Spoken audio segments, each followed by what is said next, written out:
Operadores lógicos. Olá, aluno! Nesta aula, nós veremos aí os operadores lógicos. É uma forma um pouco diferente de combinarmos ali os condicionais utilizando esses tipos de operadores. Então, operadores lógicos são usados para representar situações lógicas que não podem ser representadas por operadores aritméticos, aqueles que nós utilizamos como soma, subtração, já é uma outra forma de utilizar operadores. Também são chamados conectivos lógicos por unirem duas expressões simples em uma expressão composta.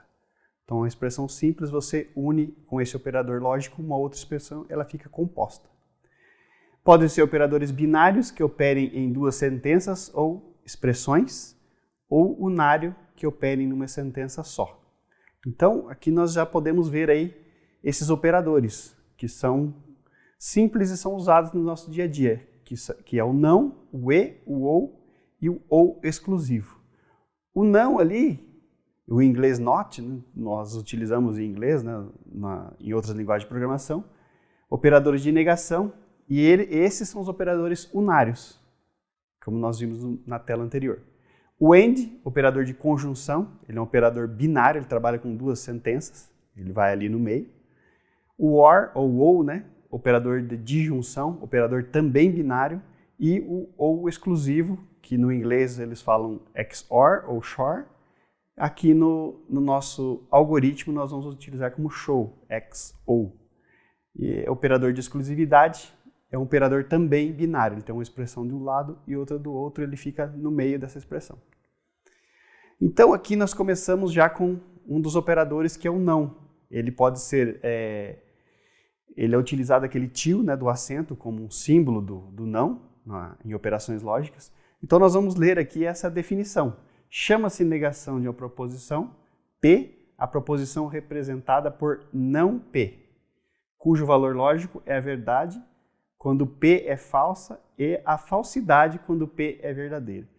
Então, assim, lendo essa definição parece algo bem complicado, mas na próxima tela aqui nós podemos ver a sentença com o não.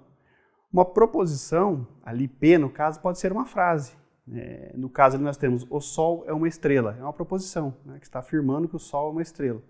Para negarmos essa proposição, colocamos o símbolo ali, o tio, e chamamos não P, ou negação de P, da proposição que ficaria o Sol não é uma estrela. Também podemos utilizar novamente, né, o P, a proposição o Sol é uma estrela, e a negação, né, o não P, ou a negação de P da proposição seria não é verdade que o Sol é uma estrela. Então nós já trabalhamos aí com umas frases, né, e utilizamos essa lógica de negação para deixar essa frase ou proposição negativa. Então veja, essa tabelinha que nós criamos ali com o P do lado e o não P, tio P, né, que significa não P, a negação da proposição, essa é uma tabela com as possibilidades que existem. Você tem um P verdadeiro, se você negar a verdade vai ficar uma falsidade. E na linha de baixo você tem uma falsidade de P, da proposição, e negando essa proposição ela vai ficar uma verdade. Então, se é V, negando fica F, e se é F, negando fica V. Então ele inverte a proposição, é aquilo que nós vimos na tela anterior ali da definição, que parecia complicada, mas aquilo queria dizer isto. Você tem uma proposição, negando ela vai ficar falsa. Igual nós temos ali, né? O Sol é uma estrela, o Sol não é uma estrela. Então negamos essa proposição, essa frase no caso. Então nós temos agora o operador lógico aqui, conjunção, que é esse símbolo aí, o V invertido de ponta cabeça. E nós temos aqui então a definição da conjunção. Então chama-se conjunção de duas proposições P e Q, a proposição por P e Q, cujo valor lógico é a verdade, quando as proposições P e Q são ambas verdadeiras, e falsidade nos demais casos. Então veja, também parece algo bem complexo, complicado essa definição. Mas se nós formos ver aqui, nós temos a sentença ali da conjunção, chamando P, a proposição a neve é branca, como uma verdade, e Q, 2 menor que 5, que também é uma verdade. Então, unindo aquelas duas proposições P e Q, o símbolo, o V invertido, ele significa E, ou AND, né, no inglês. Então, P e Q é uma verdade, combinando. Então, nós temos esse operador lógico ali na tabelinha que nós podemos ver ali. Então, toda aquela definição que nós vimos quer dizer o seguinte: Quando uma proposição e outra são verdadeiras, o resultado é verdadeiro. Quando uma delas é falsa, o resultado é falso. Aquela definição na tela anterior queria dizer isso. Então nós temos ali P é verdade e Q é verdade. Então o resultado disso é uma verdade. Agora, quando nós temos qualquer uma das outras proposições falsas, é uma falsidade. Veja que ali P é verdadeiro e Q é falso, vai ser falso. P é falso e Q é verdadeiro, também vai ser falso. E na última linha ali, ambos falsos, também será falso. Então, a única verdade aqui é quando P e Q são verdades simultaneamente. Depois nós temos a disjunção, que é o ou, que é aquele, agora parece um V ali, mas não é o V de verdade, é o símbolo da disjunção, que nós chamamos de ou or no inglês. Então, aqui, mais uma vez, nós temos a definição aqui. Chama-se de disjunção de duas proposições P e Q, a proposição representada por P ou Q, cujo valor lógico é verdade quando ao menos uma das proposições P e Q é verdadeira, e a falsidade quando as proposições P e Q são ambas falsas. Então tem uma certa diferença com a conjunção. Aqui na disjunção nós temos a frase ali, né? A proposição Paris é a capital da França, é uma verdade, e 9 menos 4 é igual a 5, também é uma verdade. Unindo as duas proposições, que são verdadeiras, então uma proposição ou outra sendo verdadeira, o resultado final é verdade. E na tabela ali, ela tem uma diferença com a tabela do E. Então veja, para ser verdade, pelo menos uma das proposições deve ser verdadeira. Então veja ali, quando ambas são verdadeiras na primeira linha, a resposta final é uma verdade. Quando uma delas na segunda linha ali é verdade, a resposta final na terceira coluna é verdade. Quando também uma delas, agora o Q é verdade e o P é falso, também é verdade. Então só vai ser falso a disjunção, o ou, quando ambas forem falsas, que é a última linha ali no caso. Então todas as colunas resultantes, ali a terceira coluna, quer dizer, tiver pelo menos uma proposição verdadeira, ela é verdadeira. Quando ambas forem falsas, o resultado final é falsidade. Então nós temos também um último operador lógico utilizado aqui, que é a disjunção exclusiva, que é o V ali, parece o V, né, de verdade, mas é o símbolo com o underscore, underline embaixo ali, então é o Vzinho cortado, é o símbolo do ou exclusivo. Então vamos ler a definição do ou exclusivo. O operador ou exclusivo, ou XOR, é uma variação interessante do operador ou OR. Ele resulta em verdadeiro se apenas um dos valores de entrada for verdadeiro, ou seja, apenas seus valores de entrada forem diferentes. Então aqui, por isso que fala disjunção exclusiva, é na exclusividade que é o detalhe dessa tabela, desse operador. Então vamos ver ali, né? A proposição Brasília é a capital do Brasil, é uma verdade. Que 9 menos 4 é igual a 6, é falso.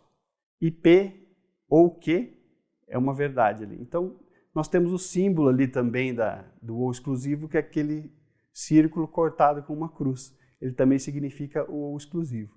Então a exclusividade aqui no caso quer dizer assim, se apenas um deles for verdadeiro ou falso, é uma verdade. Então quando são iguais ali, por exemplo, na primeira linha, os dois são F, então eles não são exclusivos, porque ambos são iguais.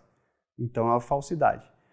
Na última linha, os dois são verdadeiros, então também como os dois são a mesma coisa, eles não têm exclusividade, também é falso. Agora, nas linhas intermediárias, na segunda e na terceira linha, nós vemos que tem um V e tem um F, então é exclusivo. Um é verdadeiro e o outro é falso, então o resultado é verdade no caso das linhas da segunda e da terceira linha. Nós temos agora aqui o diagrama da conjunção, e nós podemos ver ali que ele tem a condição ali com agora duas informações ali na condição unidas por um operador lógico. Então aqui nós temos a conjunção, então o texto aqui com a utilização do operador lógico e, né, no caso AND no inglês, todas as condições da operação devem ser verdadeiras para que o bloco de comando seja executado. Então, bloco de comando, como nós vimos, são esses aqui que estão aqui, né? Um bloco e outro bloco. Então, para que o bloco o bloco da direita ali como verdade seja executado, nós temos que ter todas as condições como verdade. Então, quando a primeira condição é verdadeira e a segunda condição é verdadeira, que é aqui no caso, nós temos a execução deste bloco. E, no caso, se pelo menos uma das condições, no caso aqui é falso, nós executamos aqui. Aqui também é falso, vamos executar aqui também. E, quando ambas são falsas, também executaremos esse lado. Então, para executar o lado direito aqui com verdade, nós temos que ter a combinação de verdade entre ambas as colunas ali da nossa tabela. Então, a condição aqui utilizando o E, ela só executa quando ambas são verdadeiras. No outro caso, qualquer uma delas sendo falsa, vai executar o lado esquerdo da nossa operação. Aqui nós temos a mesma tabela, agora utilizando o nosso algoritmo. Lembrando ali da execução, então nós temos aqui o cálculo da média aqui de um aluno, no caso. Temos a quantidade de faltas e média sendo verdadeira e falta sendo falso. Aqui o que acontece? Então nós executamos o algoritmo, né? Declaração das variáveis, né? Aqui nessa linha 4 e 5, as faltas sendo inteira e média sendo do tipo real. Depois pedimos a média para ser executada e a quantidade de faltas. Então, veja, se a média for maior ou igual a 7, vai ser uma verdade nesse ponto aqui. E se a falta for menor que 20, vai ser verdade aqui também. Então veja, qual dessas linhas acontece isso? Esta linha aqui, né? A média aqui foi 7 e as faltas foram 10. Então verdadeiro e verdadeiro. Então nós temos a conjunção aqui, que quando pega uma verdade desse lado e uma verdade desse outro lado, então vai entrar na primeira parte do condicional, informando que o aluno está aprovado. E nos outros casos aqui que nós temos, qualquer situação que nós temos aqui que um desses elementos é falso, por exemplo, aqui temos a falsidade da média, então se a média aqui é falsa, isso já basta para verificar que quando pelo menos um dos elementos da coluna é falso, já é uma falsidade no resultado. Então, vai imprimir ali reprovado. No caso aqui foi reprovado por média, pois este foi o resultado falso. Aqui em outra situação que nós podemos verificar aqui, vamos ver que neste caso aqui nós temos a média 8, resultou numa verdade. A média aqui então resultou numa verdade. E as faltas foram 30. Resultou numa falsidade. Então, verdadeiro e o conector lógico aqui E falso, resulta em falso. Então, aqui vai ser falso. Então, verdadeiro e falso resulta em falso. Então, nós temos que o aluno está reprovado, neste caso aqui agora por faltas. E acho que o último caso agora que nós temos que falar aqui, quando ambas são falsas, né? Quando o aluno não atinge a média e também as faltas extrapolam ali o 20, né? Porque é menor que 20, não é menor ou igual. Então, ambos os resultados aqui são falsos, no fim o resultado aqui também é falso. Então, nós temos aqui falso aqui e falso aqui, que resulta na entrada aqui do senão e imprime que o aluno está reprovado. Aqui nós temos realmente a execução de todas essas opções que nós falamos. Então, aqui nós temos 8 de média e 30 faltas, ele está reprovado. Então, nós tivemos aqui verdade e falso, por isso ele reprovou. Depois, Nessa execução aqui nós temos média 5 e número de faltas 15. Então aqui foi falso e aqui foi verdadeiro, mas falso e verdadeiro também é falso. Então a impressão é de reprovado. Nessa outra execução aqui nós temos média 7 e faltas 10. Então média 7 é uma verdade, faltas 10 também retorna uma verdade, verdade e verdade seria esta linha aqui que nós estamos trabalhando. Então vai imprimir aprovado, que é o que está aqui. E por fim, nós temos a última situação aqui, que a média foi 4 e o número de faltas foi exatamente 20. Então aqui foi falso e aqui foi falso. E no fim, executou esta linha aqui, imprimindo reprovado. Optou então pela, quando ambos foram F, F e F resultou F, entrou no senão, reprovado. Agora, operadores lógicos de junção. Neste caso, agora nós temos o diagrama da disjunção. Então, agora o operador lógico ou do inglês OR, será utilizado em situações nas quais basta qualquer uma das condições ser verdadeira para que o resultado também seja verdadeiro e, consequentemente, o bloco de instruções seja executado. Então, agora nós voltamos naquela tabela. Agora veja que aqui seria o OU, né? Então, basta apenas um desses aqui ser verdade para que o resultado seja verdade. E se ambos forem falsos, o resultado aqui é falso.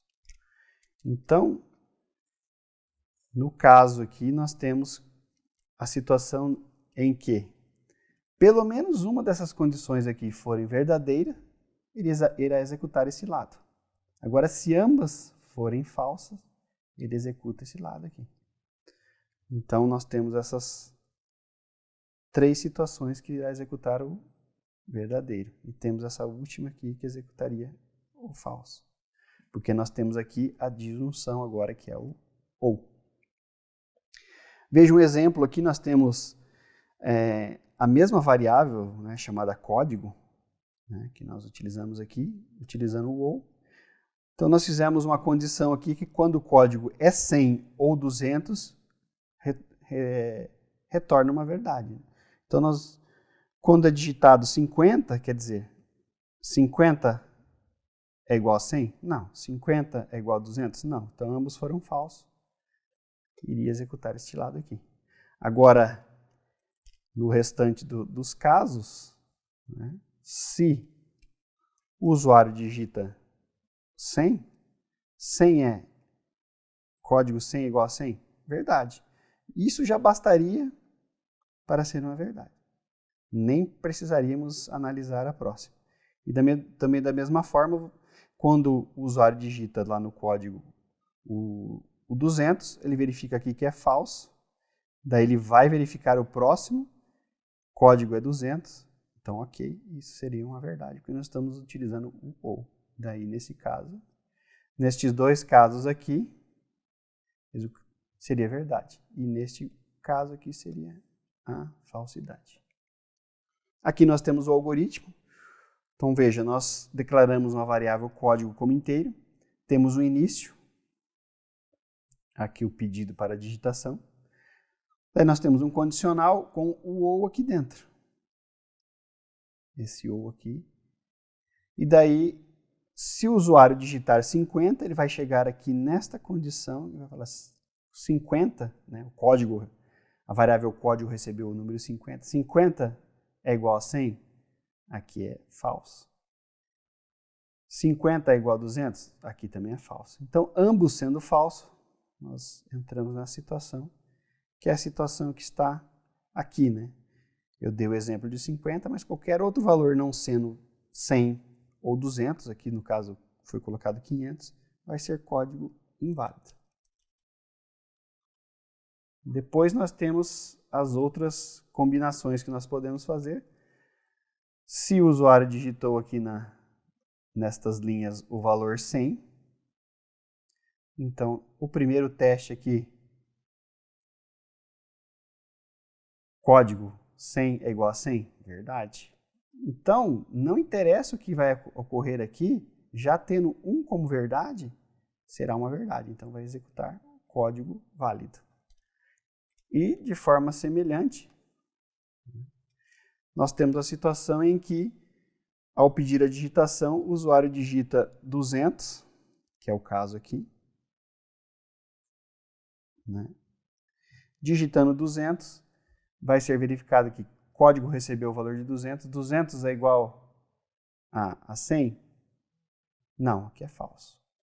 Então, ele vai verificar na próxima, ou 200 é igual a 200? Verdade. Então, tendo pelo menos um deles como verdade, aqui no caso foi falso, mas esse é verdadeiro, então o resultado é verdade. Por isso que código válido aqui nessa situação também. Então agora nós temos o operador lógico não. Lembrando que ele faz aquela inversão, né? Quando é uma verdade, ele transforma em falsidade, quando é falsidade, ele transforma em verdade. Então agora aqui o operador lógico não, ou not em inglês, de negação, no caso, será usado quando for necessário inverter o valor de uma condição, ou seja, tornar verdadeiro o que era falso e tornar falso o que era verdadeiro. Então nós temos uma situação aqui de um algoritmo que faz a verificação se o número é par.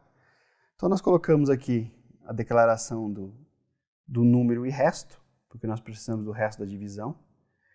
Então aqui nós pedimos para que o usuário entre com o número, digite um número par, o número é lido aqui na linha 9.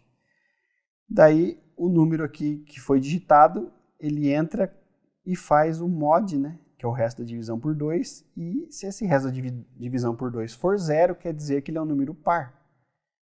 Aí o resto aqui, né, vai ser 0, então quer dizer que o número é par.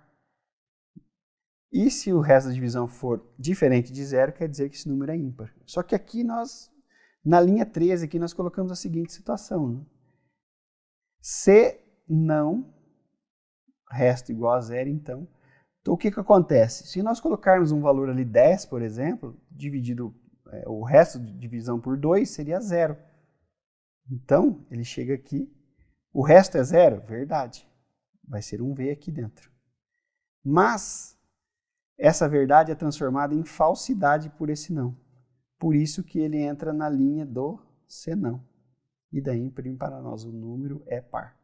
Veja que nós invertemos, o resultado aqui dentro foi uma verdade e nós invertemos para uma falsidade. Por isso ele imprimiu aqui dentro do senão, do bloco do senão, e ali está a frase, o número digitado, no caso o exemplo que eu falei 10, é um número par.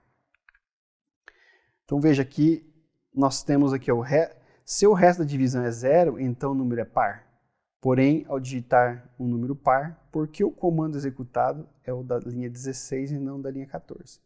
Então foi o que aconteceu, né? Nós digitamos aqui um valor que seria par, né? O 10, aqui o exemplo novamente. O 10, o resto da divisão seria 0. E aqui seria verdade. Então o certo era ele entrar na linha 14. Mas, como nós colocamos um não aqui, ele inverteu esse valor verdadeiro para um falso. E daí, por isso, ele executa o bloco do senão e imprime o valor ímpar. Então, nós invertemos o que era uma verdade e uma falsidade, e com isso nós ali alteramos a ordem ali do condicional, que é o se, então, senão. Agora nós temos aí um operador lógico e novamente, e um certo desafio aí para vocês verem. Colin irá escrever o resultado no console do MS-DOS aqui. Então veja, nós temos o algoritmo ali e nós temos agora uma declaração aqui na linha 4 desses valores P e Q sendo lógicos. Então eles só recebem valor verdadeiro ou falso. Então aqui, na linha 8, nós colocamos o P como verdadeiro e o Q como verdadeiro. Então, se P e Q, então é isso aqui, né? Se o P é verdadeiro e o Q é verdadeiro, então é verdade. Então, irá entrar na linha 11. Né? Depois, nós alteramos o valor de P, né? Jogamos de novo o valor de P como verdadeiro e Q como falso. Então, O P sendo verdadeiro e o Q sendo falso, quer dizer que esta linha 17 ela não executa. Depois nós colocamos o P, atribuímos a P falso e a Q verdadeiro. Então, P falso e o Q verdadeiro. Então, o resultado também, né, aqui e aqui, é falso. Então, por isso, não entra aqui. E não irá imprimir a linha 23. E, por fim, aqui nós atribuímos falso para P e falso para Q. Utilizando P e Q como falso, então temos que P é falso e Q é falso, resultando na falsidade pela nossa tabela ali do E. Então, essa linha também não executa. Por isso que nós temos aqui o resultado sendo a linha 11. Somente irá executar quando ambos forem verdadeiros na linha 11, que é o que resultou aqui na tela. P, verdadeiro e verdadeiro. E ele entrou aqui na linha 11 e nas outras ele passou e não entrou em nenhuma. E fim do algoritmo que está aqui. Agora nós temos o operador lógico OU. E também mais um desafio para vocês verem quais das linhas é impressa. Então aqui da mesma forma, o algoritmo é o mesmo do E, nós só trocamos aqui para o OU. Então de forma até rápida aqui nós podemos ver o quê? Vindo aqui na tabela, nós verificamos que onde tem o verdadeiro, é verdadeiro.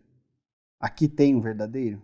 Tem este. Então aqui será verdadeiro, não importa que aqui seja falso. Nesta linha aqui, tem o verdadeiro aqui? Tem esse aqui. Então aqui já basta para ser verdadeiro, não importa o que tem aqui.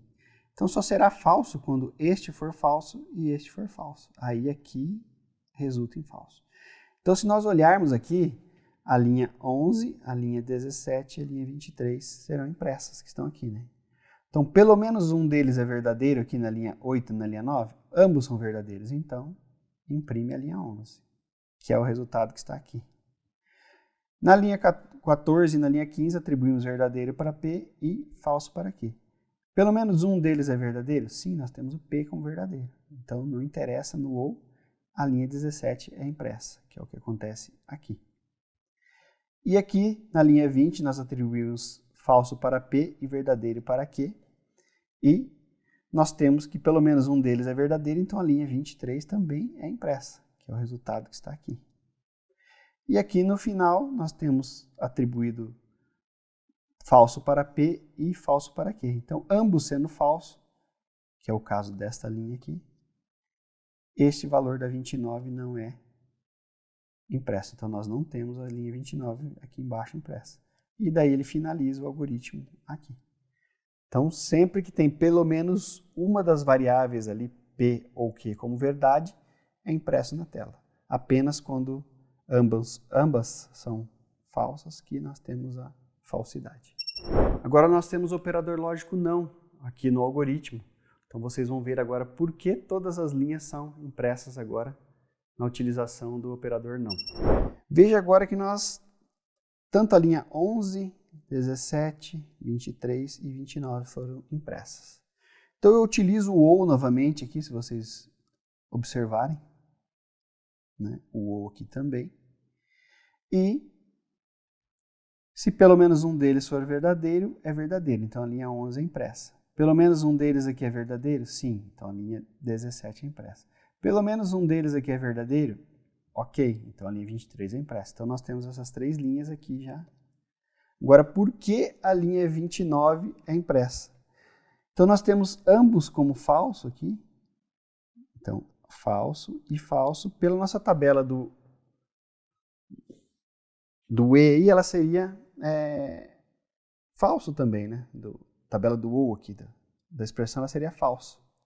Então, nós atribuímos esse não aqui na frente e o que era falso aqui dentro, inverteu para verdadeiro. Então, por isso que a linha 29 agora acaba sendo impressa, porque nós tinha uma falsidade, nós colocamos um não e isso tornou-se uma verdade. Então, o não entrou aí como o inversor do valor que era falso para a verdade. Então, por isso que nós temos mais esta linha agora impressa aqui na tela. E daí, na linha 32, finalizamos o algoritmo. Agora nós temos o operador lógico show, o XOR, que é o operador de exclusividade. Então, só imprime a linha onde há uma exclusividade entre as variáveis. Então, nós temos ali a impressão da linha 17 e da linha 23 pelo operador XOR, ou show, que está aqui entre as variáveis lógicas, né? Então, veja, ele só será verdadeiro quando nós temos uma exclusividade. Por exemplo, um é verdadeiro e o outro é falso. Eles são exclusivos, não são iguais, então é uma verdade. E quando um é verdadeiro e o outro é falso, também é uma exclusividade, isso é verdadeiro. No restante, ele é falso. Então, por isso, quando ambos são iguais, aqui não imprime. E aqui ambos são iguais, aqui não imprime. E aqui, como ambos são diferentes, há a impressão dessas linhas aqui. Então, por isso que nós imprimimos aqui e aqui, que é o que está o resultado aqui. Então, veja, o ou exclusivo, só quando ambos são diferentes é feita essa impressão. Então, veja, agora nós temos aí os operadores lógicos para trabalhar aí nos nossos condicionais. Então, ali, interessante vocês terem em mente ali que o e, né, que ele só é verdadeiro quando ambos são verdadeiros. O ou, já, ele só é falso quando ambos são falsos. E agora o exclusivo, né, no caso, XOR, ele só é verdadeiro quando há uma exclusividade, né? Vamos supor ali que você vá numa loja e tem uma roupa, você compra uma roupa de um alfaiate, né, que ele só faz aquela roupa exclusiva para você. Então, se você tem, outra pessoa não tem. Então, isso é uma verdade. Agora, se você vai numa loja de departamento, você compra uma camisa que outra pessoa pode comprar idêntica, isso não é uma exclusividade. Então, por isso que é falso. Então, o XOR ali, lembre-se que é a parte de exclusivo. Quando são diferentes, é uma verdade. Então, concluindo esta aula, nesta aula vimos os operadores lógicos e como eles são utilizados nas estruturas condicionais de um algoritmo. Também, os operadores lógicos fazem parte da vida de um programador, então, quem for trabalhar com algoritmos e linguagem de programação, esses operadores são muito utilizados e sempre ali o destaque ali para que vocês possam estar trabalhando e executando esses algoritmos que nós vimos nesta aula, no Visualg ali, para que vocês tenham a prática. Então, eu espero que vocês tenham gostado dessa aula e bons estudos.